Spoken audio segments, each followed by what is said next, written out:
प्यारे दोस्तों, आज का जो मुद्दा हमारा है वो है हयातियाती तनों के खतरात और तहफ़्फ़ुज़। मैं डॉक्टर खुर्शीद अहमद वानी। खुश्क तरीन से लेके टपकते बारिश के जंगलात तक, बुलंद तरीन पहाड़ी चोटियों से लेकर समंदर की गहराइयों तक, दिलकश मुरजान तक जिंदगी मुख्तलिफ रंगों, साइजों, अशकाल में पाई जाती है।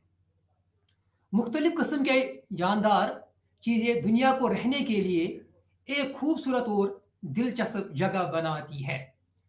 ज़रा सोचिए, अगर इस धरती पे ये परिंदे, ये पौधे, ये जानवर नहीं होते तो ये धरती हमारी कैसी दिखती। इनके बदौलत हमने बहुत कुछ पाया और इन्हीं की बदौलत ये ज़िंदगी इस वक्त दुनिया में चल रही है। समंदर की गहराइयों में देखो, किसी बुलंद तरीन पहाड़ी पे जाके देखो, किसी खुश्क इलाके में रेगिस्तान में चल के देखो, तो आपको कोई ना कोई प्रजाति वहां पे जरूर मिलेगी। ये प्रजातियां हमारे उस धरती को बहुत खूबसूरत बनाती है। जब हम देखते हैं कि ये प्रजातियां कहाँ कहाँ है, तो इंसान की जो अक्ल है ये परेशान हो जाती है। अगर ये प्रजातियां नहीं होती तो हमें न खाने को कुछ मिलता, न हमें पीने को कुछ मिलता, न हमें सांस लेने के को कुछ मिलता। कहने का मतलब ये है, जिंदगी है तो ये प्रजातियां है। इन प्रजातियों की वजह से ही हमारी ये जिंदगी है।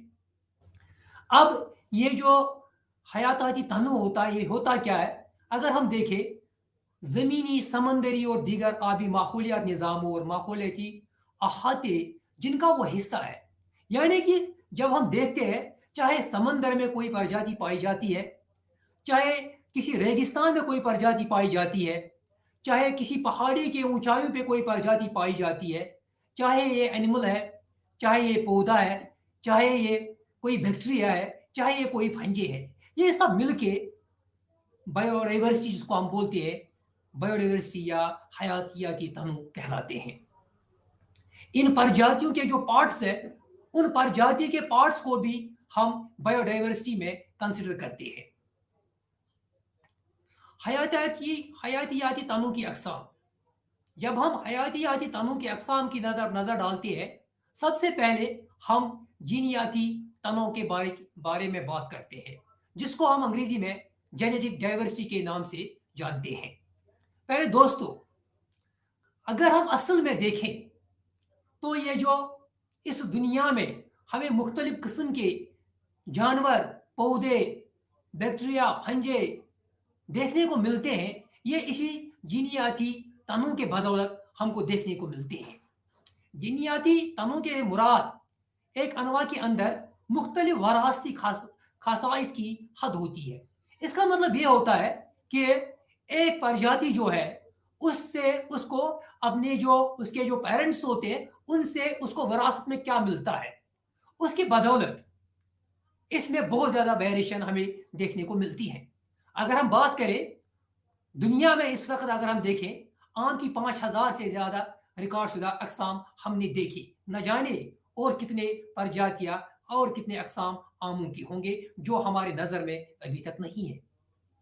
चावल की 28,000 रिकॉर्ड शुदा अकसाम हमको देखने को मिलते हैं।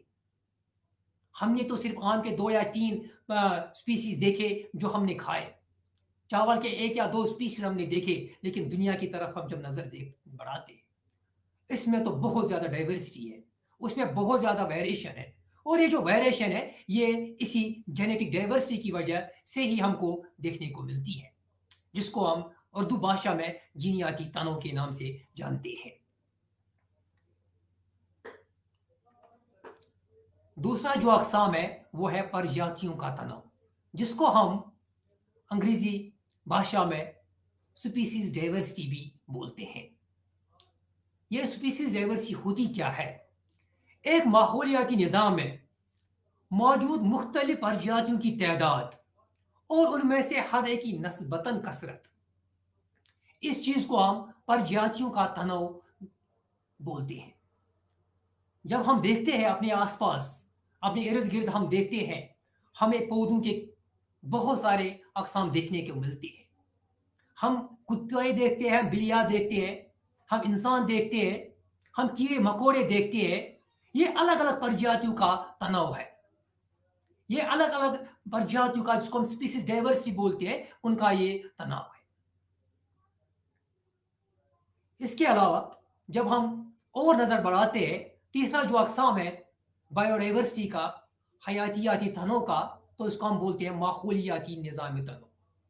ये एक जगराफी या इलाके को लेके, हम एक बहुत बड़े एरिया को लेके ये देखते हैं कि उसमें कितने अकसाम के इकोसिस्टम्स पाए जाते हैं। जैसा कि मेरे स्क्रीन पे इस वक्त आप देख रहे हैं, एक ग्रासलैंड है और एक फॉरेस्ट है, और इनमें जो हम डाइवर्सिटी, इसमें जो हमें वेरिएशन देखने को मिलते हैं, इसको हम अंग्रेजी इस्तिलाह में इकोसिस्टम डाइवर्सिटी के नाम से जाने जाते हैं। अब जब हम नज़र दौड़ाते हैं ये जो हयातियाती तनों है, इसके मुख्तलिफ हकाइक पे अगर हम बात करें, तो हमें ये पता चलता है कि ये जो ज़मीन का कुल रकबा है वो 510.1 मिलियन किलोमीटर पर फैला हुआ है, और उसमें से तकरीबन 4.6 बिलियन हेक्टेयर जो रुकबा है वो हमारे जंगलों, उसमें हमारे जंगल बसे हुए हैं, जंगलात बसे हुए हैं, जो तकरीबन 31% एरिया हमारा कवर करता है। और उसमें से सबसे बड़ी बात यह है, उसमें से 40%, 40% जो है वो जनूबी अमेरिका, अफ्रीका और जनूबी एशिया में पाया जाता है। 5 मिलियन से लेके 100 मिलियन जमीन पर इस वक्त प्रजातियों का अकसाम पाए जाते हैं। ये हमारे जो साइंटिस्ट है उन्होंने एक एस्टिमेट किया है कि 5 मिलियन से लेके 100 मिलियन तक जमीन पर प्रजातियां हैं। लेकिन इसमें से हमने अभी तक सिर्फ 1.9 मिलियन प्रजातियों की फहरिस्त तैयार की है। इसका मतलब यह हुआ कि अभी भी बहुत कुछ करना बाकी है। अभी भी बहुत सारे स्पीसीज ऐसे हैं जिन प्रजातियों का हमें कोई इल्म नहीं है। पूरे दुनिया के जो साइंटिस्ट्स जो इस चीज का मुताला करते हैं, जो बायोडाइवर्सिटी का मुताला करते हैं, वो इस काम में लगे हैं कि हमें नई स्पीसीज मिल जाए। शायद कि अगर हमें कोई नई स्पीसीज मिल जाए किसी पहाड़ी पे, किसी जंगल में, किसी रेगिस्तान में या समंदर के नीचे, अगर हमें कोई स्पीसीज मिल जाए, शायद वो हमारे लिए फायदेमंद है। क्योंकि हमें एक बात याद रखनी है, इस दुनिया में, इस धरती पे जितने भी स्पीसीज पाए जाते हैं, वो छोटे से छोटा कीड़ा या मकोड़ा क्यों ना हो, जिसको हमने कभी देखा नहीं, जिसको हमारी आंख कभी देख नहीं पाएगी, जिसको हमें बड़े से बड़े कंपाउंड माइक्रोस्कोप से देखना पड़ता है, जब हम उसके बारे में पढ़ते हैं तो हमें एक चीज जरूर पता चलता है कि ये जो स्पीसीज है ये हमारे लिए बहुत ही इंपॉर्टेंट है। कहने का मतलब ये है, इस धरती पे कोई भी स्पीसीज, कोई भी प्रजाति ऐसी नहीं है जो हमें फायदा नहीं पहुंचाती। हर कोई स्पीसीज, चाहे वो किस टैक्सा से बिलोंग करती है, चाहे वो हमने देखा, चाहे वो हमने अभी तक नहीं देखा, लेकिन वो हमारे लिए फायदेमंद है। किसी न किसी तरीके से वो हमारे लिए फायदेमंद है। बस यहां जरूरी ये है कि हमें उसको पढ़ना पड़ेगा, हमें उसको समझना पड़ेगा। इस तरीके से जब हम आगे बढ़ते हैं तो हमें यह पता चलता है कि दुनिया में इस वक्त 34 तस्लीम शुदा हॉटस्पॉट रीजन्स है, जिसमें से तकरीबन 44.4% आलमी पौधों की अनवा और 35.3% फिक्रा की अनवा मौजूद है। इन हॉटस्पॉट्स के बारे में आगे जाके हम बात करेंगे। तो हिंदुस्तान की जब हम बात करके अपनी कंट्री की जब हम बात करते हैं, हमारा जो रुकबा है वो 143 मिलियन हेक्टेयर है। और जब हम देखते हैं ये कितना फीसद बनता है दुनिया का, ये 2.47% पर हम इस वक्त काबिज हैं। और जिसमें जब हम देखते हैं कि जंगलात कितने एरिया में फैले होते हैं, तकरीबन 24-24.5% एरिया जो हमारा है, ये इसमें हमारे जंगलात हैं। ये एरिया पिछले कई सालों से बढ़ता आ रहा है बिकॉज ये जो हमारा गवर्नमेंट है उसने बहुत सारे कुछ इकदाम उठाए जिससे हमारी जो जंगलों का जो एरिया है ये बढ़ गया है। तो हिंदुस्तान की जब हम बात करते हैं, क्योंकि हिंदुस्तान एक ऐसा हमारी कंट्री एक ऐसा मुल्क है जहां पे हमें दुनिया की 12% से ज्यादा हयातियाती तनों में हम हिस्सा ले रहे हैं। 3.9% घास के मैदान हमारे इस कंट्री में है। 2.0% जो हमारा गर्म रेगिस्तान है। हिंदुस्तान दुनिया का 7वां बड़ा मुल्क है और 17 मेगा डाइवर्सिटी मराकज में से एक अहम है। ये हमारी इस कंट्री की खूबसूरती है। यहां आपको बहुत सारे प्रजाति मिल जाएंगे ड्यू टू क्लाइमेटिक वेरिएशंस। जब हम देखते हैं, आप जम्मू कश्मीर की जब हम बात करेंगे, सर्दी होती है, फिर जब हम जाते हैं सेंटर में तो वहां पे हमें गर्मी देखने को मिलती है, कहीं ह्यूमिडिटी ज्यादा है, कभी टेम्परेचर ज्यादा है, कहीं पे हमें सर्दी को देखने को मिलती है, कहीं बारिश होती है, कहीं उसी टाइम हमारे कंट्री में वहां पे सन होता है।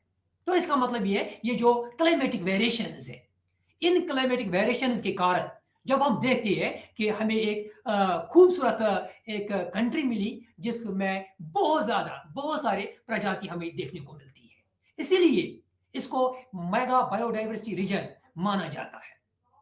दुनिया के 17 मेगा डाइवर्सिटी रीजन में से हमारी कंट्री एक मेगा डाइवर्सिटी रीजन है। ये खास बात है, ये हमारी इस धरती की खूबसूरती है। तो इस वक्त अगर हम देखेंगे 45,000 से ज्यादा जंगली पौधे या प्लांट्स हम कहेंगे ये हमारे पास इस वक्त दस्तयाब है, और 89,000 से ज्यादा हमारे पास जंगली जानवरों की इस वक्त हमारे पास है। जंगली जानवरों के कम से कम 320 अकसाम के अगर हम देखें, फसल अगर हम देखें 320 अकसाम की फसल हमारे पास इस वक्त मौजूद है। ये it is because of this variety, ये जो वेरिएशन आ रही है, जो डिफरेंस आ रही है क्लाइमेटिक कंडीशंस में, ये इसकी बदौलत है। इसके बदौलत हमें बहुत ज्यादा ऐसी प्रजाति देखने को मिलती है जो किसी और रीजन में नहीं पाई जाती है। तो अब हम जब इसमें कंपैरिजन करते हैं हमारी कंट्री में कितनी तरह की प्रजातियां हैं और दुनिया में कितने किस्म के प्रजाति पाए जाते हैं, तो स्क्रीन पे जो अभी आप देख रहे हैं तो बिल्कुल एक वाज़ेह डिफरेंस है। एक अच्छा ये हमारे पास एक स्पीसीज का काउंट है जो हमें अपने कंट्री में देखने को मिलती है as compare to other parts of the world. तो इस वक्त अगर हम बात देखें, कीड़ों की जो अकसाम है वो 60,000 इस वक्त हमें हमारे कंट्री में हमें देखने को मिलती है, जिनको हमने कैटेगराइज किया। ये इतना ही नहीं है, एक बात यहाँ पे आपको याद रखनी पड़ेगी कि जो मैं इस वक्त आपको डाटा दे रहा हूं ये इतना ही नहीं है, इससे कई 100 गुना ये ज्यादा हो सकता है, क्योंकि हमने अभी हर किसी चीज को पढ़ा नहीं, सोचा नहीं, समझा नहीं, क्योंकि अभी तक हम वहां तक पहुंचे नहीं। मलस्की देखिए, आप मछलियां देखिए, एम्फीबियंस देखिए, आप इंसेक्ट्स देखिए, परिंदे देखिए, मैमलिया देखिए, हर किस्म के प्रजाति हमारे इस कंट्री में हमें देखने को मिलती है जब हम उसका तवाजुन दुनिया के बाकी ममालिक से करते हैं। तो हयाती तनों का हॉटस्पॉट, ये जो हॉटस्पॉट्स होते हैं हमें ये समझना पड़ेगा कि हॉटस्पॉट एक ऐसा रीजन होता है जिसमें हमें बहुत ज्यादा बायोडाइवर्सिटी देखने को मिलती है। नॉर्मन मायर एक इकोलॉजिस्ट था जिसने 1988 में एक अपना रिसर्च आर्टिकल जर्नल नेचर में पब्लिश किया। ये जो जर्नल नेचर है, ये जर्नल में जो जरीदे निकलते हैं, सबसे इंपॉर्टेंट, सबसे हाईएस्ट इंपैक्ट वाले जर्नल्स ये माने जाते हैं। उसने उसमें छापा इनके बारे में, हॉटस्पॉट्स के बारे में। उसी ने हमें एक टर्मिनोलॉजी दी, ये हॉटस्पॉट्स होते क्या है। उसके एज पर नॉर्मन मायर, उसने हमें कहा कि ये जो हॉटस्पॉट्स होते हैं, ये जमीन की हयातियाती लिहाज से सबसे अमीर तरीन, और साथ ही में दो चीजें, यहां पे दो चीजें हमें जहन में रखनी है। दो चीजें, एक तो अमीर तरीन, ये अमीर तरीन किस में हो गए? प्लांट्स में, एनिमल्स में, बैक्टीरिया में, फंजे में, और जितनी भी प्रजाति है ये उनमें अमीर होगा। इसका मतलब ये स्पीसीज जो होंगे ये यहाँ पे बहुत ज्यादा देखने को हमें मिलेंगे। लेकिन साथ ही में उसने ये भी कहा, और इनको इंतहाई खतरे से दो चार होना पड़ता है। यानी कि इसका मतलब दो चीजें, हॉटस्पॉट को आइडेंटिफाई करने के लिए हमारे पास दो इंपॉर्टेंट क्राइटेरिया है। एक तो ये अमीर तरीन होने चाहिए, दूसरा इनको इंतहाई खतरा लाहक है। वो किस चीज से खतरा है? वो इनको ह्यूमन इंटरवेंशन से भी हो सकता है और किसी दूसरी चीज से भी हो सकता है। तो जब ये नॉर्मन मायर ने हमें हॉटस्पॉट्स की टर्मिनोलॉजी दी, उसके बाद हमने क्या किया? हमने इनको ढूंढना शुरू कर दिया कि ये कहां कहां पाए जाते हैं। तो ये बात याद रखनी है कि दो सख्त मायारात, जो दो सख्त कंडीशंस, एक तो फिर जब हम आगे बढ़ते हैं तो हम इसको थोड़ा बहुत डिटेल में जब हम देखने की कोशिश करते हैं, एग्जैक्ट टर्मिनोलॉजी देखने को मिलती है, तो हम ये बोलते हैं कि कम से कम हॉटस्पॉट हम उस एरिया को बोलेंगे जहां पे कम से कम हमारा 1500 अरू की पौधों की अनुमान होना जरूरी है। वेस्कुलर प्लांट जो हम बोलते हैं, 1500 स्पीसीज ऑफ वेस्कुलर प्लांट्स कम से कम होनी चाहिए, और उसमें से कम 70% हिस्सा हो चुका हो। यह यहां पे याद रखना है। 0.5% या 1500 वेस्कुलर प्लांट्स का होना लाजमी है, और दूसरा कि उस एरिया में कम से कम 70% जो स्पीसीज है वो खो चुके हैं, वो एक्सटेंट हो चुके हैं। लेकिन उसके अलावा भी फिर भी वहां पे 1500 अरू की पौधों का होना लाजमी है। तो दुनिया भर में जब हम ये क्राइटेरिया फॉलो करते हैं तो हमें ये डाटा इस वक्त अवेलेबल है कि इस वक्त पूरे दुनिया में 36 इलाके इस तारीफ के तहत अहल है। क्या मतलब है कि हम ये चार्ट में कहेंगे कि इस वक्त हमारे पास 36 हॉटस्पॉट्स ऑफ बायोडाइवर्सिटी मौजूद है।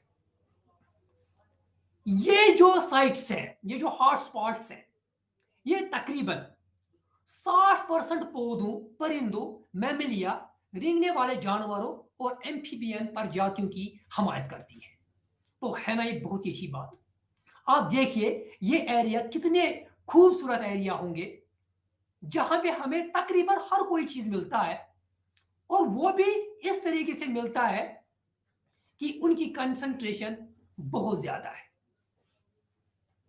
इन हॉटस्पॉट्स में से कुछ हॉटस्पॉट ऐसे भी है जहां पे आपको मिलेंगे 15,000 से ज्यादा मुकामी पौधे,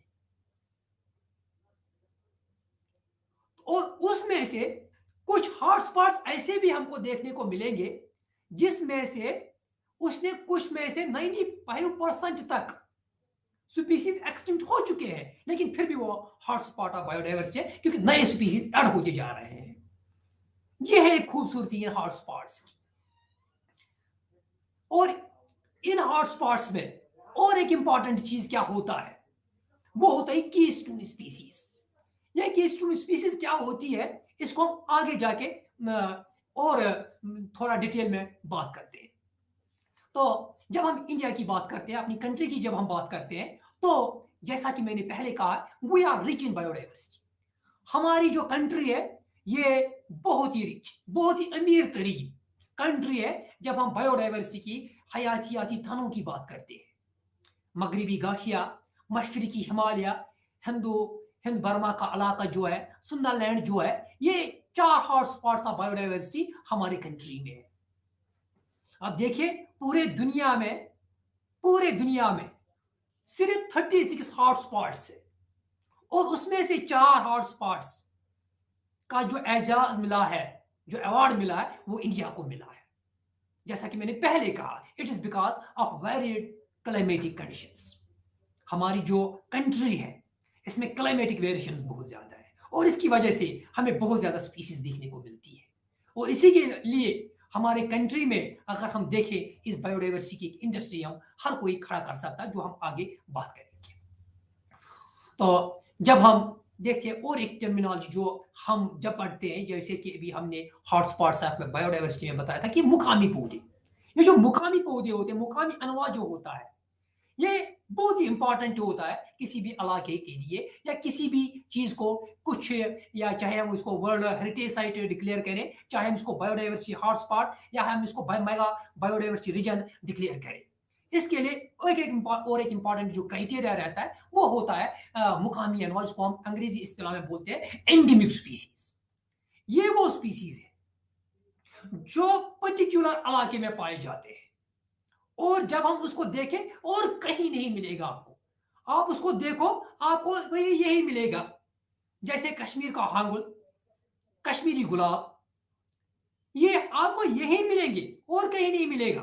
तो ऐसे स्पीसीज जो होती है जो पर्टिकुलर एरिया में, एक खास एरिया में देखने को मिलती है, कहीं और देखने को नहीं मिलेगी, ऐसी स्पीसीज को हम बोलते हैं ये है एंडेमिक स्पीसीज। वो सिर्फ एक खास माहौल में पाए जाते हैं। और जब हम देखते हैं कि हमारी जो मगरिबी घाट है, शुमाली मगरिबी हिमालय, अंडमान निकोबार जजायर जो है, उनमें हमें बहुत सारे एंडेमिक स्पीसीज देखने को मिलती है, चाहे वो फूलदार पौधे हों, चाहे वो हम जड़ी बूटियां हो, चाहे वो शीशम का पौधा हो, चाहे वो बेल का पौधा हो, ये सब जो है ये हमें एंडेमिक प्लांट्स में हम उसको तस्वर करते हैं। और ये एंडेमिक प्लांट्स जो होते हैं, इनकी नॉलेज जो होती है वो वहाँ के जो लोकल लोग होते हैं उनको सबसे ज्यादा उनके बारे में इंफॉर्मेशन होती है। इसलिए कभी कभी हम बोलते हैं कि जब हम बायोडाइवर्सिटी की जो प्लानिंग करते हैं, जब हम बायोडाइवर्सिटी कंजर्वेशन करते हैं, हम वहाँ के मुकामी जो लोग होते हैं, जो वहाँ के बाशिंदे होते हैं, हम उनको उस मामले में जरूर उनकी राय लेते हैं। जैसा कि मैं आपको बता दूं, अगर हम किसी छत्तीसगढ़ के जंगलों में चले जाएंगे, मध्य प्रदेश के जंगलों में चले जाएंगे, जब तक कि हम वहां के ट्राइबल से बात नहीं करेंगे, जो वहां पे जारिया वगैरह ट्राइब, जितने भी वहां ट्राइबल्स हैं, उन ट्राइबल से बात नहीं करेंगे, तब तक हमें कोई इन्फॉर्मेशन ही नहीं मिलेगी। उनके पास इतनी इंफॉर्मेशन होती है कि एक साइंटिस्ट जो इस पे शोध करता है, रिसर्च करता है, उसको वो इंफॉर्मेशन कलेक्ट करते करते सदियां लग जाएंगी। तो ये जो मुकामी लोग होते हैं उनका इन्वॉल्वमेंट इन चीजों में बहुत जरूरी होता है। और ये जो एंडेमिक स्पीसीज होते हैं, इन्हीं एंडेमिक स्पीसीज का हम इस्तेमाल करके बहुत सारे मेडिसिन, बहुत सारे दवाइयां हम बना देते हैं, जिनको हम बोलते हैं जड़ी बूटी। जब आगे हम बढ़ते हैं तो जैसा कि मैंने कहा कि हमारी जो धरती है ये बहुत खूबसूरत दिखती है, दिलकश दिखती है, दिल फरेब दिखती है। ये इसी कारण है कि हमारे पास बहुत किस्म के जानवर देखने को मिलते हैं, हमें बहुत तरह के फूलदार पौधे देखने को मिलते हैं, हमें बहुत सारे एम्फीबियंस देखने को मिलते हैं। तो इन को अगर हमें बचाना है, इनके लिए अगर हमें काम करना है कि हम इनको क्या क्या खतरा, पहले हमें यह समझना पड़ेगा इनको किन किन चीजों से खतरा लाक है।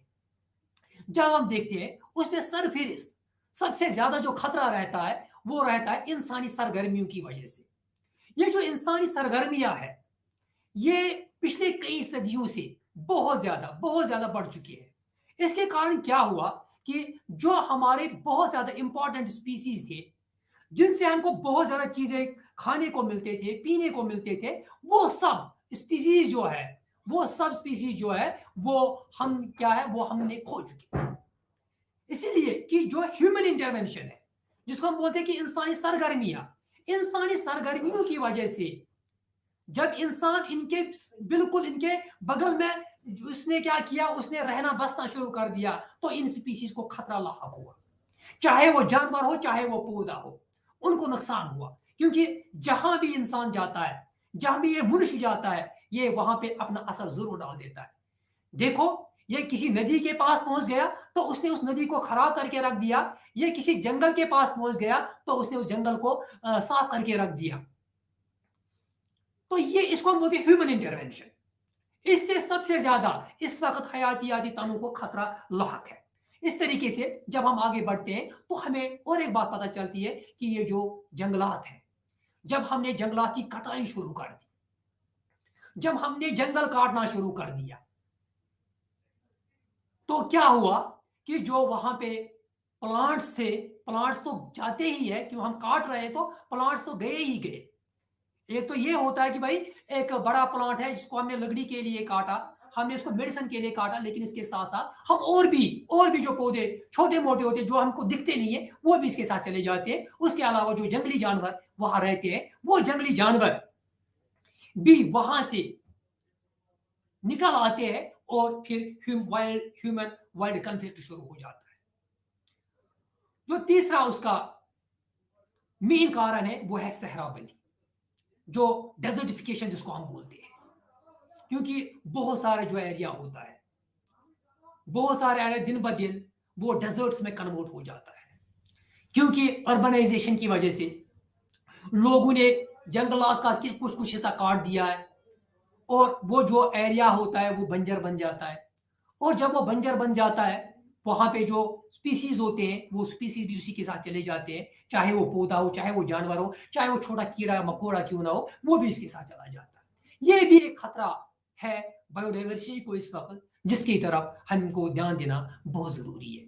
और तीसरा चौथा जो इसका फैक्टर है वो हम समंदरी माहौल पे, जिसको हम बोलते हैं कि जो साहली इलाकों में जो सरगर्मियां है, साहली इलाकों में जो सरगर्मियां है, वो सरगर्मियां जो है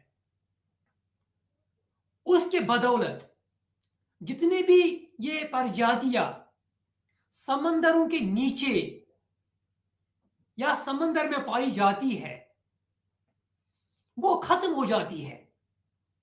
हम कोई भी काम साहली इलाकों में करें तो वहां क्या होता है कि वहां पे जो लोग अपना कारोबार करना शुरू कर देते हैं, उससे इन समंदरी जानवरों को या समंदर में जितनी भी प्रजातियां पाई जाती है उनको खतरा लाक होता है। और वो जो खतरा होता है उसको फिर हम रिकवर नहीं कर पाते हैं। क्योंकि मैं यहां पे कहना जरूरी ये है कि समंदर एक ऐसा, ये साहिली इलाके ऐसे इलाके होते हैं जहां पे हमें कोरल रीफ जैसे बहुत ही ब्यूटीफुल क्रिएशंस देखने को मिलते हैं, उनको भी खतरा लाक होता है। जैसा कि आजकल हम जानते हैं कोरल ब्लीचिंग की जो वर्ड है, कोरल ब्लीचिंग की जो टर्मिनोलॉजी आ चुकी है, तो उसकी वजह से वो कोरल्स हमारे हम खो देते हैं उन चीजों को। और इसके अलावा जिसमें हमारा सबसे ज्यादा योगदान है वो है कि हमने जंगली हयात का, जितने भी जंगली जानवर हैं, जंगली प्लांट्स हैं, अगर हमें लगता है कि भाई इसका मार्केट वैल्यू बहुत ज्यादा है तो हमने उसका तजारत करना शुरू कर दिया। मनुष्य ने किसी चीज को नहीं छूना। हम देखते हैं कि हाथी के दांत जैसी चीजें, इनको जब हम वर्ल्ड मार्केट में देते हैं तो उसका जो मार्केट वैल्यू होता है वो मार्केट वैल्यू उसका बहुत होता है। तो हमने क्या किया, हमने उस मार्केट वैल्यू को देख के उस चीज का शिकार करना शुरू कर दिया, चाहे हम उसको किसी लैक प्रोटीन के लिए ही क्यों ना करें, चाहे हम उसको किसी और चीज के लिए क्यों ना करें। तो नतीजा ये निकलता है, ये जो बायोडाइवर्सिटी हमारी होती है इस बायोडाइवर्सिटी का लॉस होता है। ये जो तिजारत शुरू हुआ, ये जो ट्रेड शुरू हुआ है इन जंगली चीजों का, इस बायोडाइवर्सिटी के इन चीजों का, तो उससे हमारी इस बायोडाइवर्सिटी का लॉस बहुत ज्यादा हुआ है। आलमी तिजारत में कम अज कम 40,000 परमिट, कम अज कम 90,000 अफ्रीकी हाथी के दांत, 1 मिलियन ऑर्किड्स, 4 मिलियन जिंदा परिंदे, 10 मिलियन रेंगने वाले जानवरों की खालें, 15 मिलियन फर और 350 मिलियन से ज्यादा जो मछलियां इसमें शामिल है उनका तिजारत किया जाता है। इसका मतलब यह है कि इसमें ये जो कारोबार है पैसा कमाने के लिए, अपने ग्रीड को सेटिस्फाई करने के लिए हम क्या करते हैं, हम इन जंगली जानवरों का या इन जंगली पौधों का जिससे हमें फायदा होता है उनका तिजारत करना हमने शुरू कर दिया। although there are rules, there are laws, there are certain acts जो इस चीज के लिए बिल्कुल हमें तंबे करते हैं, लेकिन फिर भी कहीं कहीं ये जो तिजारत है ये बहुत आगे तक बढ़ चुका है। हालांकि हमारी कंट्री इसमें बहुत ज़्यादा कोशिश कर रहे हैं कि हम इस चीज़ को रोकें, और उसको रोकने में भी हम बहुत बहुत आगे तक सक्सेसफुल हो भी चुके हैं, क्योंकि जब फिर एक्ट में आता है तो फिर वहां कोई नहीं बचता है। और सबसे जो इम्पोर्टेंट चीज़ जो हम यहाँ पे थोड़ा बहुत इसके बारे में बात करेंगे वो है मौसमियाती तब्दीलियाँ। जैसे जैसे आबो हवा गर्म होता जा रहा है, ये जो हैबिटेट होता है इन प्लांट्स का, उन एनिमल्स का, ये शिफ्ट होता है। इस शिफ्टिंग की वजह से इस धरती के तापमान में थोड़ा बहुत बढ़ाव की वजह से ये जो शिफ्टिंग होती है इससे बहुत ज्यादा इंपैक्ट पड़ता है। जैसा कि हम सब जानते हैं इस वक्त ग्लोबल वार्मिंग पे हम बहुत ज्यादा बातें करते हैं, क्योंकि कार्बन डाइऑक्साइड की जो कंसंट्रेशन है वो बढ़ रही है। कार्बन डाइऑक्साइड और जो जितने भी बाकी ग्रीन हाउस गैसेस जो है, जिसमें मीथेन भी आता है, नाइट्रस ऑक्साइड्स भी आते हैं, उनके कारण जो हमारे धरती का जो तापमान है वो बढ़ रहा है। और ये जो धरती का तापमान जो बढ़ रहा है उसकी वजह से बहुत ज्यादा इंपैक्ट हमारे बायोडाइवर्सिटी पे पड़ रहा है। हर कोई प्रजाति, चाहे वो छोटा मोटा कीड़ा ही क्यों ना हो, चाहे वो बड़ा सा बड़ा प्लांट या बड़ा सा बड़ा एनिमल ही क्यों ना हो, उस पे इसका इंपैक्ट पड़ता है। 1% या 1.5% टेम्परेचर में इजाफा, ऐसा तो हमें लगता है 1% से कुछ नहीं होगा, 1.5% से कुछ नहीं होगा, लेकिन ये जो 1% या 1.5% या 2 डिग्री जो ये टेम्परेचर बढ़ रहा है ये बहुत ज्यादा होता है। ये बिल्कुल स्पीसीज की जो फिजियोलॉजी है, स्पीसीज का जो रहन सहन है, ये उस पे इंपैक्ट डालता है। और नतीजा ये निकलता है कि इन स्पीसीज को शिफ्ट करना पड़ता है, और जब ये दूसरी जगह शिफ्ट करते हैं वहां पे ये अडॉप्ट नहीं होते, और धीरे धीरे क्या हो जाता है, ये इस स्पीसीज से हमें हाथ धोना पड़ता है। तो ये बहुत ही इंपॉर्टेंट कंसर्न इस वक्त पूरा दुनिया जो है फेस कर रहा है, और इसी तरीके से हमारी कंट्री भी ये जो ग्लोबल वार्मिंग है उसको इस वक्त फेस कर रही है। तो इसकी वजह से हम लोग भी बहुत ज्यादा स्पीसीज जो है वो हम लॉस्ट कर देते हैं, वो गायब भी हो जाते हैं हमारी इस धरती से। तो जब हम देखते हैं ये जो ये माहौलियाती तब्दीलियां होती है, ये सिर्फ एक चीज पे इम्पैक्ट नहीं डालते हैं, बल्कि ये और बहुत सारे चीजों पे इम्पैक्ट डाल देते हैं। इसमें सिर्फ तापमान नहीं बढ़ता है, बल्कि बाकी जितने भी चीजें होती है इसमें पूरे का पूरा जो क्लाइमेट हो जाता है एक एरिया का, वो पूरा का पूरा क्लाइमेट चेंज हो जाता है। और इस बदलते आबो हवा की वजह से ये जो हमारी स्पीसीज है, हम उन स्पीसीज को खो देते हैं। तो अब यहां पे बात आती है कि ये जो स्पीसीज है, एक कीड़ा एक मकोड़ा, ये हमारे लिए क्यों जरूरी है, इनकी अहमियत क्या है। शायद आपके मेरे स्क्रीन पे इस वक्त घड़ियाल देखता होगा। ये हम देखते हैं यहाँ पे चंबल नेशनल सेंचुरी में। जैसे ही हम आगरा को क्रॉस करते हैं, इसमें एक साइड राजस्थान का बॉर्डर मिलता है, यूपी का बॉर्डर मिलता है, और मध्य प्रदेश का जो बॉर्डर मिलता है, ये कौमी चंबल सेंचुरी कहलाई जाती है, जहां पे हम घड़ियाल की कंजर्वेशन कर देते हैं। उस घड़ियाल को हम क्यों कंजर्व कर रहे हैं? अगर हम देखें, अभी मैंने एक बात कही थी आप लोगों से, मैंने कहा था जब हम हॉटस्पॉट ऑफ बायोडाइवर्सिटी पढ़ रहे थे, कुछ स्पीसीज ऐसे होते हैं जिनको हम बोलते हैं कीस्टोन स्पीसीज। कीस्टोन का स्पीसीज का मतलब ये होता है कि हमारे लिए ये स्पीसीज बहुत ही इंपॉर्टेंट है। अगर हम उस स्पीसीज को इस इकोसिस्टम से निकाल दें, न जाने उसके साथ और कितने स्पीसीज गायब हो जाएंगे वहां से।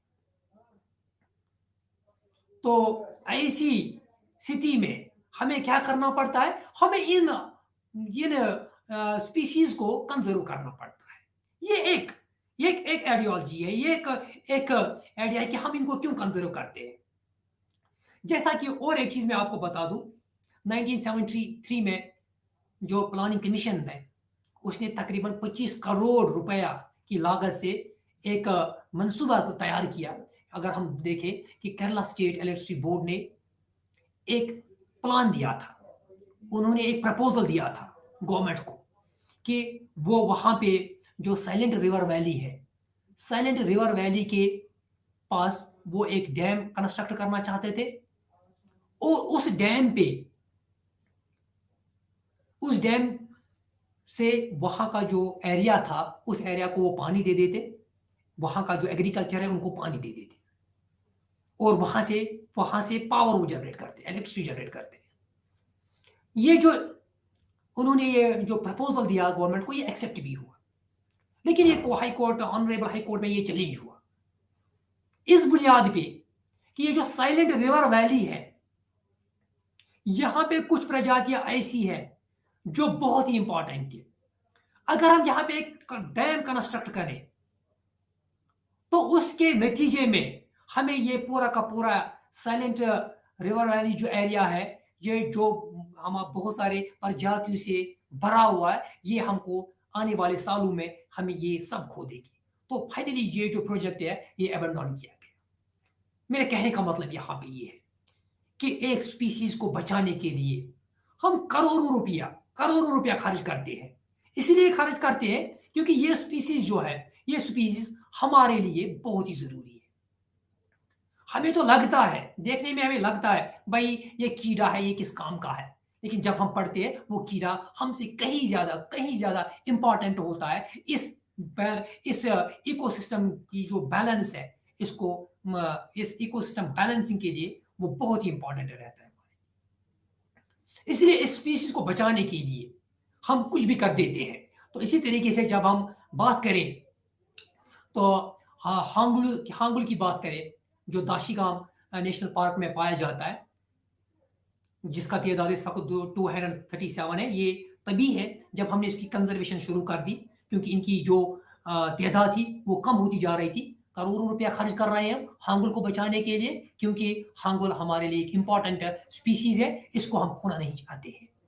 इसी तरीके से यूनान में ये जो केशवे है, केशवे की हिफाजत के लिए करोड़ों रुपया खर्च कर देते हैं। इसीलिए खर्च कर देते हैं भाई हम किसी स्पीसीज को अपने से अलग नहीं होने देंगे। क्यों नहीं अलग होने देंगे? क्योंकि हर कोई स्पीसीज हमारे लिए बहुत ही जरूरी है। किसी एक स्पीसीज को खोना इसका मतलब एक इकोसिस्टम को खो देने के बराबर है। तो इसके अलावा हम तो इनको कई चीजों में इस्तेमाल करते हैं। इनका बरहाई रास्त इस्तेमाल की कदरें शामिल है, जहाँ हयाताती तनों की मसनूयात को बरहाई रास्त काटा और इस्तेमाल किया जाता है, जैसे ईंधन, खुराक, अद्वियात। मैं आपको यहाँ पे ये चीज बता दूं, इस वक्त दुनिया के तकरीबन 75% आबादी दवाइयों पे इन्हिसार है, दवाइयों पे डिपेंड करती है, जो कि हमें पेड़ और पौधों से मिलते हैं। जैसा कि आप सभी जानते हैं, पेनिसिलियम से हमें फंगस मिला और वो एक एंटीबायोटिक बन गया। इस तरीके से जब आप देखोगे, मेरे सामने स्क्रीन पे देख रहे हो आप फॉक्स ग्लो, ये प्लांट है, बहुत एक फ्लावरिंग प्लांट है, जिससे हमें मर्ज कलब, हार्ट स्टिमुलेंट, हमें एक मेडिसिन वहां से हमें मिलता है। तो इसको हमें बचाने की कोशिश इसलिए करते हैं क्योंकि ये हमें दवाई देता है। पेरीविंकल, जहां से हमें विनब्लास्टाइन मिलता है, तो ये एक एंटी कैंसर ड्रग, कैंसर मुखालिफ ड्रग पेरीविंकल हमें दे देता है। इसी तरीके से रावल्फिया की हम बात करें तो जो रेसियारपाइन है, वहां हाई ब्लड प्रेशर, जो हाइपरटेंशन के पेशेंट्स होते हैं, उनको ये दवाई दी जाती है।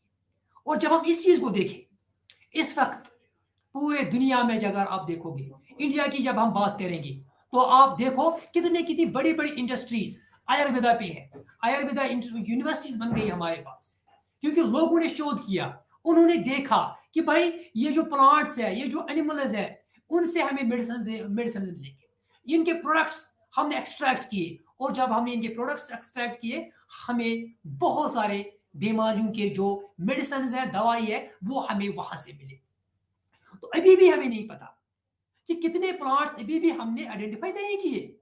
जैसा कि मैंने पहले ही कहा आपसे कि शायद अगर हम हर किसी प्लांट को, हर किसी एनिमल को हम आइडेंटिफाई करें, फिर देखें उनसे जो हमें प्रोडक्ट्स मिलते हैं, उन प्रोडक्ट्स से हमें क्या क्या दवाई मिले। मेरे कहने का मतलब ये है कि एक दिन ऐसा आ जाएगा जब कोई भी बीमारी हो, चाहे वो कैंसर हो, चाहे वो एचआईवी हो, जो भी बीमारी हो, उनका मेडिसिन हमारे पास ऑलरेडी अवेलेबल था। लेकिन प्रॉब्लम ये थी कि हमने हमारा जो ज़हन था अभी वहाँ तक पहुँचा नहीं। हमने उन चीज़ों पे भी शोध करना स्टार्ट नहीं किया, और जब हम ये उस पे रिसर्च करने बैठेंगे, तो एक दिन ऐसा भी आ जाएगा जब हमें लगेगा कि भाई हर किसी चीज़ का, हर किसी हर किसी मर्ज़ का दवा जो है वो जंगलों में या किसी स्पीशीज़ में हमको देखने को मिलता है। तो इसका मतलब ये है, यहाँ पे एक चीज़ बहुत ही इम्पोर्टेंट है, वही कि हमें ये करना है कि हमें रिसर्च करना है, हमें नए-नए स्पीशीज़ ढूँढने हैं। उन नई-नई स्पीशीज़ को जब हम ढूँढेंगे, तभी हमें पता चलेगा उसमें से ये प्रोडक्ट हमें देखने को मिलता है, और जब हमें वो प्रोडक्ट मिलेगा, तो हम किसी और बीमारी का दवाई वहां से निकाल सकते हैं। या ऐसा भी हम कर सकते हैं कि जिस बीमारी का दवा ऑलरेडी हमारे पास है, उसकी एफिकेसी भी बहुत कम है, लेकिन क्या हो सकता है कि जो प्लांट्स, जो एनिमल्स हम देखें आगे जाके, तो उसमें से उसकी जो एफिकेसी है वो बहुत ज्यादा। तो इस इंडस्ट्री को एक्सप्लोर करने की जरूरत है। इसीलिए ये जो स्पीसीज है ये हमारे लिए इंपॉर्टेंट है। अपने लिए तो ये है ही इंपॉर्टेंट, लेकिन ये हमारे लिए भी इंपॉर्टेंट है। ये हमें दवाई दे देंगे, क्योंकि जैसा कि मैंने कहा 75% जो पीपल है जो इस वक्त मेडिसिन निकलते हैं, वो वहीं से हमें आते हैं, इन्हीं जंगलों से आते हैं, इन्हीं पेड़ों से आते हैं, इन्हीं फलदार पौधों से हमें देखने को मिलते हैं। इसके अलावा जब हम बात करते हैं ईंधन की, जब हम इन जंगलात को देखते हैं, ये हमें लकड़ी देते हैं जिससे हम ईंधन तैयार करते हैं, और हम अपना फूड, अपना खुराक हम तैयार कर देते हैं। इसके अलावा जब हम आगे बढ़ते हैं, तो हमें इनका एक और फायदा है, वो है पैदावारी इस्तेमाल की अकदार। ये तुजारती तौर पर काबिल इस्तेमाल कदरें हैं, जहां प्रोडक्ट जो होते हैं उनकी मार्केटिंग की जाती है, इनको फरोख्त किया जाता है। इनमें अभी जैसा कि मैंने कहा, इनमें जानवरों की मसनूयात जैसे हाथी के दांत, हिरन से कस्तूरी, रेशम के कीड़े से रेशम, भेड़ का ऊन, बहुत से जानवरों की फार, लैक कीड़ों से लैक वगैरह शामिल हो सकते हैं। लोगों की जिंदगी, रसूम, मजहब और नफ्सियाती रूहानी पहलू। हमारे मुल्क में बहुत से पौधों को मुकद्दस समझा जाता है। ये हमारे कंट्री की और एक खूबसूरती है। हमने पौधों को अपनाया, हमने जानवरों को अपनाया, ये समझ के कि ये हमारे लिए मुकद्दस है।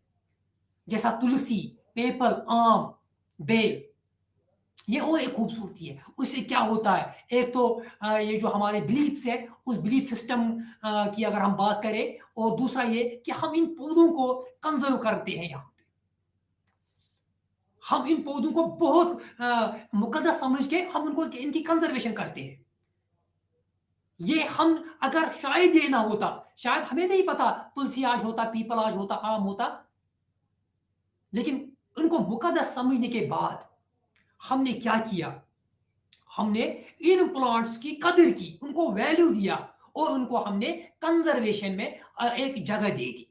तो इससे ये चीजें, ये जो पौधे हैं, ये सदियों से हमारे पास है, और अभी भी आगे आने वाले सदियों तक हमारे साथ रहेंगे, अगर हम उनको मुकद्दस इसी तरीके से समझेंगे। इसके अलावा इखलाकी कदर होती है, जिसको हम बोलते हैं कि भाई जियो और जीने दो का जो कंसेप्ट हमारे पास है, कि भाई एक स्पीसीज है जिसका, इसका हक जितना है इस दुनिया में रहने का, उतना ही मेरा भी हक है। हम क्यों इसको एक्सटिंक्ट करें, हम क्यों उसको पोल्यूट करके उसको इस धरती से छुट्टी कर दें। तो इसको हम बोलते हैं इखलाकी कदर। ये हमें समझना पड़ेगा कि भाई हाँ, यहां पे एक चीज ध्यान रखना है कि जियो और जीने दो का जो कंसेप्ट है, ये तब तक स्पीसीज, ये किसी और चीज के लिए खतरा नहीं होना चाहिए। अगर ये खतरा होगा तब ये पूरा इकोसिस्टम डिस्टर्ब करेगा, और जब इकोसिस्टम डिस्टर्ब करेगा तब हम फिर उस चीज को रिवर्स नहीं कर सकते। और यहां पे ये कंसेप्ट बिल्कुल दिमाग में रखना है, जैसा कि हमारा वाइल्ड लाइफ एक्ट 1972 में भी ये बात बिल्कुल कही गई है, साफ साफ कही गई है कि जब भी कोई वाइल्ड एनिमल हमारे लिए या वहां जितनी भी प्रजाति है उनके लिए खतरा बन जाता है, तब हम उसको किल कर सकते हैं। तो यहां पे ये चीज बहुत ही इंपॉर्टेंट है, इखलाकी कदर, जियो और जीने दो का कंसेप्ट जो है, ये यहां पे बहुत ही लॉजिकल है कि हम इनकी कदर करते हैं। कदर इसलिए करते हैं क्योंकि ये भी हमारे लिए इतने जरूरी है जितना हम इस दुनिया में, जितनी पोजीशन हमारी है उतनी पोजीशन उनकी भी है। तो ये कंसेप्ट जब हम जहन में रखेंगे, हम उन पौधों को मुकद्दस भी समझ सकते हैं, हम उनको जीने भी देंगे इस धरती पे। तो इससे क्या होगा, उससे कंजर्वेशन में, उससे हम इन चीजों को कंजर्व करेंगे बहुत ही आराम से। और बहुत ही इंपॉर्टेंट जो इनका जो सिग्निफिकेंस है वो है इकोसिस्टम सर्विसेज। इससे मुराद माहौलियाती निज़ाम की तरफ से फराहम करदा खदमात। जैसे अगर ये बायोडाइवर्सिटी नहीं होती, अगर ये प्लांट्स नहीं होती, तो जिसको हम बोलते हैं सॉइल इरोजन, मिट्टी के कटाव, ये जो सॉइल इरोजन होता, हमारे पास जो इस वक्त फर्टाइल लैंड है ये पूरी की पूरी बंजर हो जाती। हम इसका रोकथाम नहीं कर सकते अगर ये प्लांट्स नहीं होते। ये जो प्लांट्स है ये इस सॉइल इरोजन को रोक देते हैं, सैलाब से हमें बचाते हैं। ये जो पौधे हैं, ये जो बायोडाइवर्सिटी है, ये जो हयातियाती तनु है, ये हमें सैलाब से बचाते हैं। ये मिट्टी की जरखेजी कोई देखभाल करते हैं।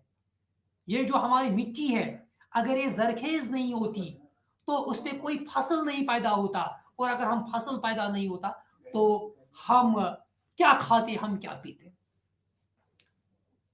इसी तरीके से जिसको हम बोलते हैं गजाई अज्जा की साइकिलिंग, जिसमें नाइट्रोजन की दुरुस्ती, पानी की साइकिलिंग जिसको हम बोलते हैं वाटर साइकिल, ये न्यूट्रेंट्स अगर साइकिल नहीं होंगे तो ये जो न्यूट्रेंट पूल हमारे पास है, ये न्यूट्रेंट पूल जो है एक दिन क्या होगा, एक दिन ये खत्म हो जाएगा। न्यूट्रेंट पूल बिल्कुल खत्म हो जाएगा, और जब न्यूट्रेंट पूल खत्म हो जाएगा तो ये जो न्यूट्रेंट्स है, हमें इन न्यूट्रेंट्स की कमी महसूस होगी। इसका मतलब ये है कि जहां पे हमें आज 1 किलो खाद डालनी पड़ती, आगे वाले दिनों में हमें क्या करना पड़ता, हमें 10 केजी खाद वहां पे डालनी पड़ती। तो उस 10 केजी खाद डालने से क्या होता कि वो जो दूसरा जो पोल्यूशन है जिसको हम यूट्रॉफिकेशन बोलते हैं, यूट्रॉफिकेशन शुरू हो जाता है, तो हमारी जो वाटर बॉडीज है वो खत्म हो जाती है। इसी तरीके से ये जो प्लांट्स हैं, ये जो बायोडाइवर्सिटी है, ये हमारे हाइड्रोलॉजिकल साइकिल को मेंटेन करते हैं। हाइड्रोलॉजिकल साइकिल का मेंटेन होना बहुत ही जरूरी है। अगर बारिश नहीं होगी तो क्या होगा, तो ये जो जमीन है, ये जो दुनिया है, ये बिल्कुल बंजर बन जाएगी। तो इसीलिए जो इकोसिस्टम सर्विस में जो बायोडाइवर्सिटी का जो वैल्यू है वो बहुत ही इंपॉर्टेंट है।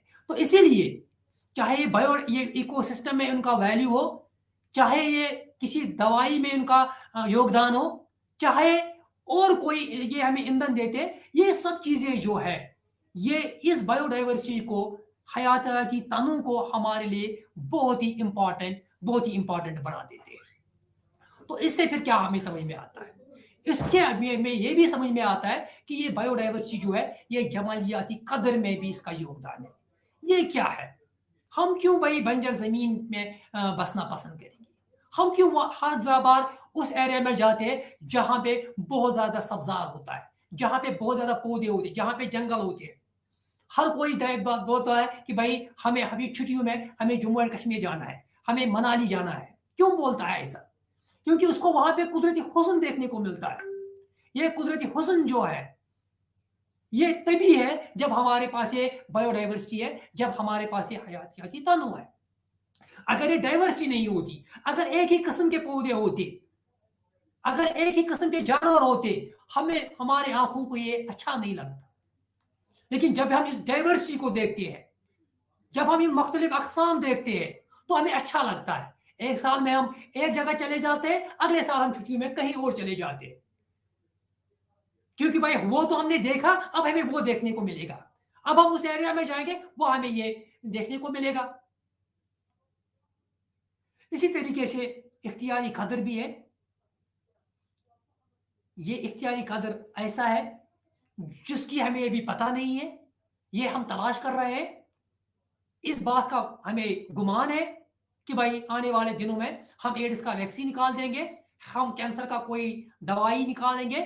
हो सकता है वो किसी समंदर के नीचे हो सकता है वो किसी पहाड़ी के ऊपर हो सकता है वो किसी रेगिस्तान में हो या किसी जंगल में हो। तो ये इख्तियारी कदर है, इट हैज अ वैल्यू। तो ये जो चीजें हैं, हम इसीलिए बोलते हैं भाई कि ये जो बायोडाइवर्सिटी है, ये बायोडाइवर्सिटी हमारे लिए बहुत ही इंपॉर्टेंट है, बहुत ही सिग्निफिकेंट है। तो जब हम देखते हैं जो, क्योंकि हमारा जो बायोडाइवर्सिटी है, अभी भी मैं रिपीट कर रहा हूँ एक मिनट में इसको, कि ये बहुत ही इंपॉर्टेंट हमारे लिए है। इसीलिए इंपॉर्टेंट है, इसलिए इंपॉर्टेंट नहीं है कि ये एक वैल्यू है इसका, इसलिए इंपॉर्टेंट है कि इसी की वजह से कि ये जो दुनिया का जो निज़ाम है, ये जो इकोलॉजिकल जो बैलेंस है, ये इकोलॉजिकल बैलेंस जो है, ये इसलिए तो है। हम ऑक्सीजन ले रहे हैं तो ये इसी के कारण है। हम कार्बन डाइऑक्साइड जो छोड़ देते हैं, उस कार्बन डाइऑक्साइड को यही फिर अपने आप में जज्ब करते हैं, ग्लोबल वार्मिंग का को कम कर देते हैं। अगर ये कार्बन डाइऑक्साइड की मात्रा हमारे इस धरती पे ज्यादा हो जाएगी तो हम सबको पता है ग्लोबल वार्मिंग का तो खतरा है। तो हर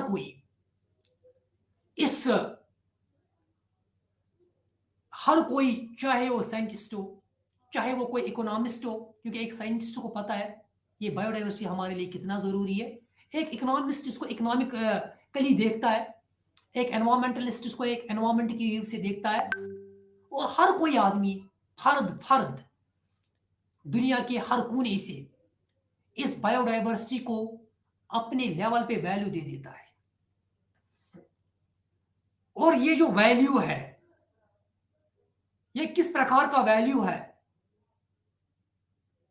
जैसा कि मैंने कहा, everyone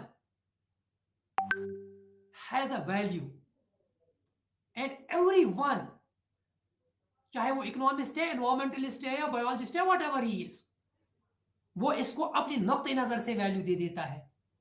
और लास्ट में कंक्लूड क्या करता है? लास्ट में कंक्लूड यही करता है कि ये जो बायोडाइवर्सिटी है, हम किसी भी हद तक जा सकते हैं, इस बायोडाइवर्सिटी को हम कंजर्व करेंगे।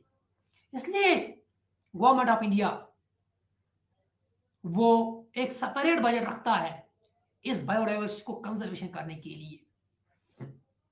तो ये है क्या? अब हम इसको किस तरीके से कंजर्व करें? अगर हम कंजर्वेशन पे आ जाए, बायोडाइवर्सिटी कंजर्वेशन पे आ जाए, तो हम इस हयातियाती तनों का तहफ़्फ़ुज़ कैसे करें, जिसको हम बोलते हैं अंग्रेजी इस्तिलाह में conservation, how to conserve this biodiversity. तो इन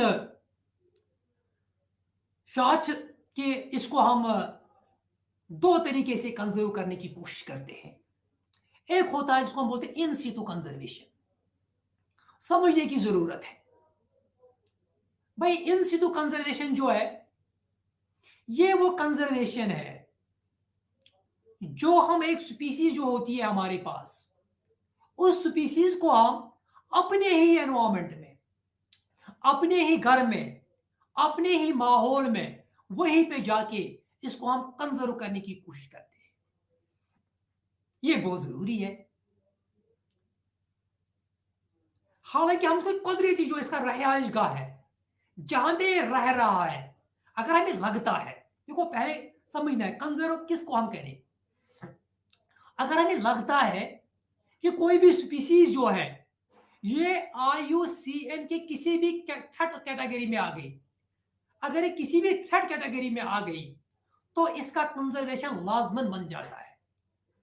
इसका मतलब क्या है? जैसा कि IUCN ने कैटेगराइज किया है, एंडेंजर्ड होता है कोई, एक्सटिंक्ट होता है, वल्नरेबल होता है कोई, रेयर होता है कोई, या नियर टू थ्रेट होता है कोई। तो उन चीजों का, उन स्पीसीज का, उन प्रजातियों का कंजर्वेशन बहुत जरूरी बन जाता है अगर हम इकदाम नहीं उठाएंगे, अगर हम कंजर्वेशन स्टेप्स नहीं उठाएंगे। तो एक टाइम ऐसा आ जाएगा जो ये स्पीसीज होगी ये इस दुनिया से गायब हो जाएगी। फिर क्या रहेगा हमारे पास? फिर हमारे पास इनकी स्टोरी रहेगी, एक दास्तान रहेगी। जैसा कि फिर अपने बच्चों को बोलते हैं कि डोडो एक बर्ड था, वो बहुत खूबसूरत गाता था, और जब वो गाता था तो सब जानवर एक जगह रुक जाते थे। आज हमें डोडो देखने को नहीं मिलती। इसी तरीके से हम डायनासोर्स की स्टोरी बोलते हैं अपने बच्चों को आजकल। अगर हम इकदाम नहीं उठाएंगे, अगर हम मेजर्स नहीं लेंगे तो ये टाइम भी आएगा जब हमें फिर बोलना पड़ेगा बच्चों को कि भाई ऐसा ऐसा था, एक जानवर ऐसा था, वो फिर ऐसा कर रहा था। जब हमारे बच्चे हमसे पूछेंगे कहाँ है वो, हम बोलेंगे हमारे कारण, हमारी वजह से, हमारी एक्शंस की वजह से हमने उसको खो दिया। क्या ये अच्छा रहेगा? तो ये जो चीज है, ये चीज हमें मजबूर कर देता है कि हम इन स्पीसीज की कंजर्वेशन करें। इसलिए गवर्नमेंट ऑफ इंडिया वो कहीं घड़ियाल को बचाने में करोड़ों रुपया खर्च कर देता है, कहीं हांगुल को बचाने के लिए करोड़ों और अरबों रुपया खर्च कर देता है। यही नहीं, बल्कि उसके पीछे हमारे जो कम्युनिटी के सबसे ज़हीन लोग होते हैं, जिनको सिर्फ इसी की नॉलेज होती है, उनके पीछे पीछे उनको लगा देते हैं कि इनको कंजर्व करना है, क्योंकि हमें इकोसिस्टम को बचाना है, हमें पूरे दुनिया को बचाना है। तो ये बहुत ही इंपॉर्टेंट है। तो अब हमें यह समझ में आ गया कि हम उन हयातियाती तनों का, हम उन प्रजातियों का हम कंजर्वेशन शुरू कर देते हैं जो हमें लगता है कि ये IUCN के रेड डाटा या IUCN के थर्ड कैटेगरीज में उसका नाम आ चुका है। हालांकि होना तो ये चाहिए था, हम पहले से ही कोशिश करें, लेकिन जब इनका तादाद ज्यादा होता है हम उनको एक जगह कंजर्व नहीं करते। और जब हम कंजर्व करना शुरू कर देते हैं तो हमारा यही ऑब्जेक्टिव होता है कि इन चीजों का, इन स्पीसीज का जो तादाद है, उनकी जो काउंट है, वो काउंट इंक्रीज हो जाए। अगर वो हम उसमें कामयाब हो गए तो ये जो स्पीसीज होती है ये स्पीसीज बच जाती है। अदरवाइज ये एक कैटेगरी से उठ के दूसरे में चली जाती है, दूसरे से उठ के तीसरे में चली जाती है, तीसरे से उठ के चौथे में चली जाती है और फाइनली गायब हो जाती है। तो फिर हम बोलते हैं कि भाई हमने तो कोशिश की लेकिन हम नाकाम हो गए। इसलिए जो स्टेप होना चाहिए, जिस कंजर्वेशन मेथड से हम स्पीसीज को कंजर्व करने की कोशिश करें, वो बिल्कुल परफेक्ट होना चाहिए, साइंटिफिक होना चाहिए और इकोनॉमिकली वेबल होना चाहिए। तो इस चीज को मद्देनजर रखते हुए गवर्नमेंट ऑफ इंडिया जो है उसने बहुत सारे रिहाइश गाह कायम किए, जिसमें बहुत सारे नेशनल पार्क्स है, जिसका तादाद इस वक्त हमारे पास 104 के आसपास है। हमारे पास वाइल्ड लाइफ सेंचुरीज है, जिसका तादाद इस वक्त हमारे पास 566 है। और हमारे पास बायोस्फीयर रिजर्व्स है, जिसका तादाद हमारे पास 18 है। अब यहां देखना इंपॉर्टेंट ये है, भाई national park, wild life sanctuary, biosphere reserve, ये इनको ऐसे ऐसे नाम क्यों दिए गए हैं? देखो, हर किसी चीज का अपना अपना एक वैल्यू है, हर किसी चीज को क्रिएट किया गया है पर्टिकुलर ऑब्जेक्टिव से, पर्टिकुलर एम से, और फिर इन्हीं चीजों को, हर किसी चीज के जो रेगुलेशंस है वो बिल्कुल अलग अलग रेगुलेशंस है। कि हम अगर नेशनल पार्क में हमें किसी चीज को कंजर्व करना है, उसको किस तरीके से कंजर्व करें? क्या हम वहां लोगों को जाने दें या ना दें? अगर जाने दो तो किसको जाने दें और किसके परमिशन से जाने दें? इसी तरीके से जब हम वाइल्ड लाइफ सेंचुरीज की बात करते हैं तो यहां कौन, पूरी वाइल्ड लाइफ यहां पे हम कंजर्व करते हैं, और इसकी जो रेगुलेशंस है यहां किसको हम जाने दें? बायोस्फीयर रिजर्व को जब बात करते हैं, हमने उस बायोस्फीयर रिजर्व के बिल्कुल 3 जोन्स बना के रखे, जिसमें एक कोर जोन होता है जहां पे कोई नहीं जा सकता है, किसी के परमिशन से नहीं जा सकता है। हाँ, कि तब जा सकता है जब नीड अराइज हो जाती है। चीफ वाइल्ड लाइफ वार्डन जो होता है वो फिर परमिशन करता है किसी पर्टिकुलर पर्सन को, जिसको इसका इल्म होता है, तो तब जा सकता है। इसके बाद बफर जोन होता है, बफर जोन फर्स्ट में जो बफर जोन होते हैं वहां लिमिटेड एक्टिविटी हम कर सकते हैं। लेकिन मकसद क्या है हमारा, चाहे नेशनल पार्क हो, वाइल्ड लाइफ सेंचुरी हो, बायोस्फीयर रिजर्व हो, conservation is the main motive. हम कंजर्व करते हैं स्पीसीज को। तो ये वो हमारे रिहाइश गाह है जो जहां पे होता है वहीं पे हम इसको कंजर्व करते हैं। हम उसको वहां से निकालेंगे नहीं। कोई कहेगा कि भाई इसको वहां से निकाल के लाओ फिर हम उसको कंजर्व करेंगे, तो ये वो इन सिटू कंजर्वेशन में नहीं आता है। उसके लिए हम क्या करते हैं, हाँ कभी कभी क्या होता है, भाई नीड अराइज हो जाती है कि हम पर्टिकुलर स्पीसीज को बिल्कुल उसके इलाके में कंजर्व नहीं कर पाते, तो हमारे लिए उसके लिए एक्सिटू कंजर्वेशन है, जिसमें बहुत सारे जो मेथड्स हमारे पास है, जैसे कि जीन बैंक है, चिड़ियाघर है, नबाताती बागात है। इन चीज़ों से हम उनको वहाँ पे एक्सिटू कंजर्वेशन में उस इलाके से उसको बाहर निकाल के वहाँ पे हम उसको कंजर्व करने की कोशिश करेंगे। तो इस तरीके से हम इस बायोडाइवर्सिटी को कंजर्व कर सकते हैं। सो थैंक यू ऑल, नमस्कार, थैंक यू वेरी मच।